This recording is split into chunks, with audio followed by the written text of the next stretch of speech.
तो हेलो दोस्तों, हम लोग फिर से आ चुके हैं एक नई वीडियो में। तो आज देखने वाले हैं अतरंगी चीज़ें। तो गाइस इधर क्या इट्स फैक्ट्स है, तो एक शॉर्ट आउट दे देते हैं। तो चलो गाइस बिना किसी देरी में स्टार्ट करते हैं। लाइन्स क्यों होते हैं? बचपन का ये कौन सा शो था जो आपको 80% डिप्रेशन में डाल रहा था और आप इसे ऐसे ही देखते जा रहे हो? कैसे ये वेदर न्यूज आपको जानबूझकर पूरा गलत बताई जाती है? रीजन होश उड़ाने वाला है और आपने कई बॉटल्स में ये ऐसा कर्व देखा होगा, लेकिन एक्चुअली में किस काम का होता है? रीजन यस यस गाइस, हाँ मैंने देखा है, ये बहुत देखा मैंने बहुत चीज़ देखा इधर। मतलब कंपलसरी बोतल में है ये। बहुत इंटरेस्टिंग है, तो इस वीडियो को पूरा देखना। वीडियो शुरू होने से पहले वीडियो को लाइक करके चैनल को सब्सक्राइब मार देना यार। नंबर 17, यार जो नोटबुक हम यूज करते हैं वो ऐसे ही सेम शेप की नहीं बनती। नोटबुक्स को काफी बड़ा बनाया जाता है, उसके बाद उन्हें प्रिंट करते हैं और उसके बाद उन्हें कट करते हैं। जैसे कि पहले उनको बीच से अलग करके दो मीडियम साइज की नोटबुक में बनाते हैं और फिर उनको फिर से कट करके प्रॉपर शेप में काटा जाता है। ऐसा इसलिए करते हैं क्योंकि छोटे पेपर कट करके फिर उनसे बड़ी बुक बनाना ज्यादा मेहनत का काम है। मतलब गाइस सोचो, एक बार हाथ अंदर गया तो पूरा कट जाएगा हाथ, ऐसा है वो मशीन। उससे अच्छा बड़ी नोटबुक को कट करके छोटी बनाया जाए। नंबर 16, आपके सिंपल से हैंडराइटिंग देखकर भी आपकी पर्सनालिटी के बारे में काफी कुछ पता लगाया जा सकता है। साइकोलॉजी के हिसाब से अगर किसी की हैंडराइटिंग बहुत छोटी है तो वो व्यक्ति काफी शाई है। इसी के साथ वो स्मार्ट और पढ़ाई में भी काफी अच्छा होता है। और वही जिन लोगों की हैंडराइटिंग बहुत ही ज्यादा बड़ी होती है, मतलब गाइस मेरा हैंडराइटिंग छोटा है, उसका मतलब कि मैं ये हूँ। वो अक्सर ज्यादा बोल्ड लोग होते हैं और इन लोगों को बाहर जाना भी पसंद है और इन्हें अटेंशन हाँ भी गाइस, काफी मेरे को अच्छा बाहर लगता जाना है। अच्छा हाँ, ये लगता सबके लिए तो सेम नहीं होता, लेकिन मेजोरिटी लोगों के साथ ऐसा ही देखा गया है। नंबर 15, एआई और वीआर टूल्स पढ़ाई को हमेशा के लिए चेंज करके रख देंगे। जैसे कि ये देखो, एप्पल के वीआर सेट का किस तरीके से पढ़ाई करने के लिए डिटेल में यूज हो रहा है। इतना ज्यादा डिटेल में हार्ट की स्टडी शायद ही कर पाएगा। यहाँ पर हर एक चीज का 3D मॉडल के जरिए एकदम ही बारीकी से देखा जा सकता है और माना ये चीजें यूट्यूब पर भी मिल जाएंगी, लेकिन स्क्रीन पर देखना और वीआर हेडसेट में देखना बहुत डिफरेंस क्रिएट करता है। नंबर 14, जापान में खाने के सबसे अजीब वर्जन मिलते हैं। यहाँ पर तो लेस के भी अजीब अजीब वर्जन है, जैसे कि ऑक्टोपस फ्लेवर, फिर एक बार देखो ईल फ्लेवर की आइसक्रीम। गाइस क्या बोल रहा है ऑक्टोपस फ्लेवर? मतलब ऑक्टोपस को जिंदा वो फ्लेवर काट रहा है।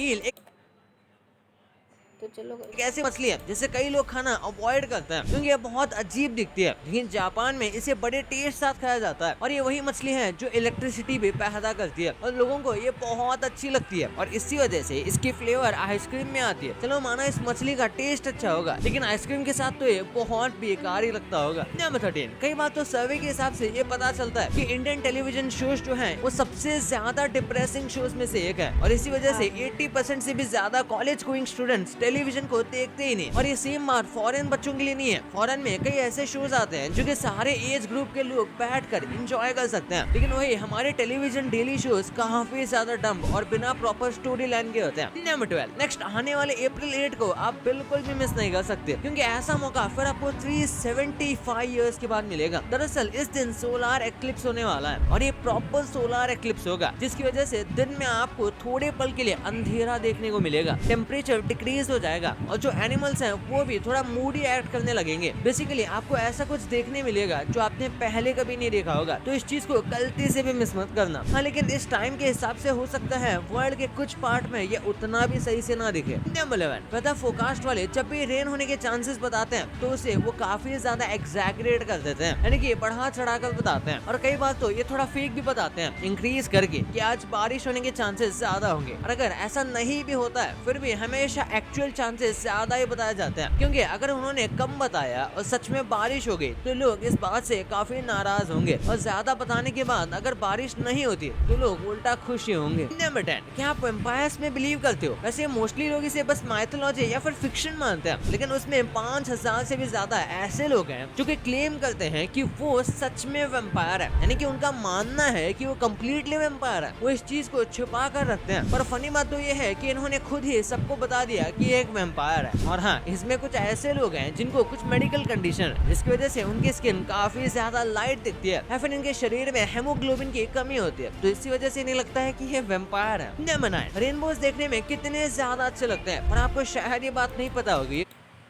गाइस आप लोग ने रेनबो देखा है? मैंने तो बहुत देखा रेनबो। हम लोग की इधर बहुत कभी कभी भी उड़ जाता है वो।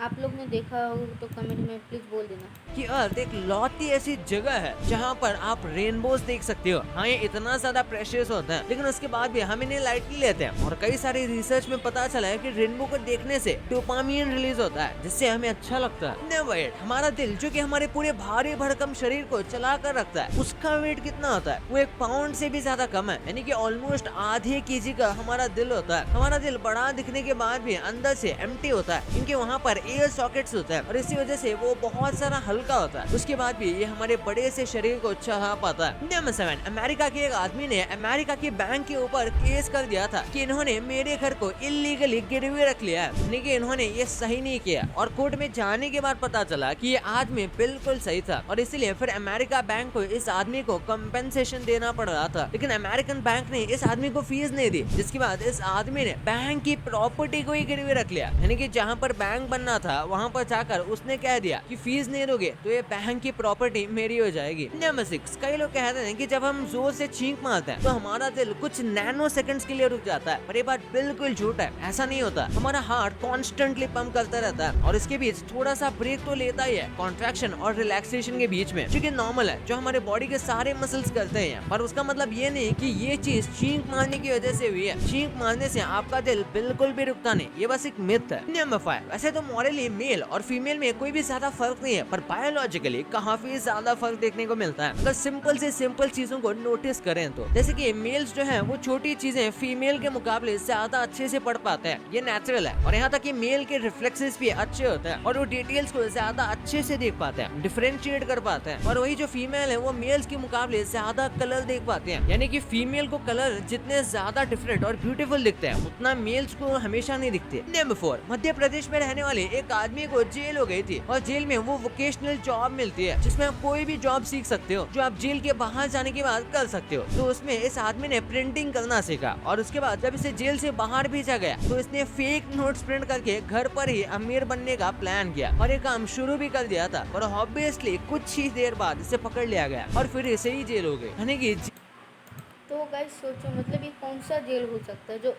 मतलब सजा देने के जगह उल्टा ये लोग काम सिखाएगा, बाहर जाके तुम लोग अपना अपना काम करो। ये उल्टा उल्टा कर रहे हैं, ये उधर से सीख के आया, इधर आके पैसा फूक रहा है। जेल में रहकर भी गलत काम ही सीख रहा था। मतलब बाकी सब मछलियों से अलग शार्क्स के पास एयर ब्लैडर नहीं होते, जिसकी वजह से शार्क्स को कॉन्स्टेंटली तैरना पड़ता है सांस लेने के लिए। अगर वो स्विमिंग करना बंद कर देंगे तो वो सांस नहीं ले पाएंगे, यानी कि वो पानी में डूब के मर सकते हैं और इसीलिए उन्हें कॉन्स्टेंटली अपने आप को फिगल करते रहना पड़ता है। हाँ, इसलिए उन्हें सोते हुए भी स्विम करना पड़ता है। नंबर 2, आपने देखा होगा कि कई सारे बॉटल में इस तरीके का एक कर्व दिया जाता है और ये बस डिजाइन नहीं है, इसका काम होता है। सबसे पहले जब बॉटल को फ्रिज में रखा जाता है तो कुछ बॉटल में वाटर कंटेंट ज्यादा होता है, ऐसे में वो फ्रीज होने पर एक्सपैंड हो जाते हैं। तो ऐसे में अगर ये कर्व नहीं दिया जाएगा तो एक्सपैंड होने पर बॉटल्स टूट सकती हैं और ये कर्व एक्चुअली में बॉटल को ज्यादा स्टेबल और मजबूत बनाता है। और इसके बाद एक काम ये भी है कि इसे हाथ में पकड़ना ज्यादा आसान हो जाता है। ये डिजाइन ग्रिप के लिए ज्यादा अच्छा होता है और इसे आप पकड़ के शेक भी कर सकते हो और ये आपके हाथ में नहीं गिरेगा क्योंकि इसका शेप ऐसा है। और उसके बाद एक आखिरी काम ये भी है कि आप इसे स्क्वीज कर सकते हो। अगर आप नोटिस करोगे तो इन बॉटल्स को स्क्वीज करना नॉर्मल बोतल के मुकाबले ज्यादा आसान होता है क्योंकि ये शेप उसे फ्लेक्सिबल बनाता है। नंबर 1, टूथब्रश के अंदर आपने ये वाली लाइन कई बार देखी होगी। कई लोगों को लगता है कि ये टंग को क्लीन करने के लिए बनाई जाती है, लेकिन ऐसा नहीं है। वो लाइंस इसके नीचे होते हैं या फिर टूथब्रश के पीछे होते हैं, ब्रिसल्स के ऑपोजिट में, पर इसका काम अलग है। दरअसल कई जगह पर छोटे बच्चों के टूथब्रश कई बार नहीं मिलते और कुछ जगह पर ये नॉर्मल से ज्यादा महंगे होते हैं। तो ऐसे में जो छोटी लाइंस होती है ये बनाई जाती है ताकि छोटे बच्चे भी टूथब्रश को पकड़ सकें। यूजुअली वो ऐसा नहीं कर पाते क्योंकि उनके हाथ काफी छोटे होते हैं और टूथब्रश नीचे से काफी मोटा होता है और ऊपर पतला होता है और इसलिए वहाँ पर क्रिप दी जाती है ताकि बच्चे और अच्छे से पकड़ सके। और टूथब्रश की बात कर ही रहे हैं तो एक बार देख लो दुनिया के सबसे छोटे टूथब्रश को। ये बहुत सारा क्यूट तो है पर उसी के साथ ये काम भी अच्छे से कर लेता है। इसे देखकर लगता होगा कि इतने अच्छे से वर्क नहीं करता होगा और ये एकदम अच्छे से ही वर्क। गाइस पूरा दांत मांजने के लिए पूरा 1 महीना लगेगा, 1 महीना से ज़्यादा ही भी लग सकता है करता है और ऑब्वियसली बड़े वाले टूथब्रश जितना एफिशिएंट नहीं है। भाई ये तो आपको पता चल गया, पर आप इन एनीमे या फिर कार्टून्स के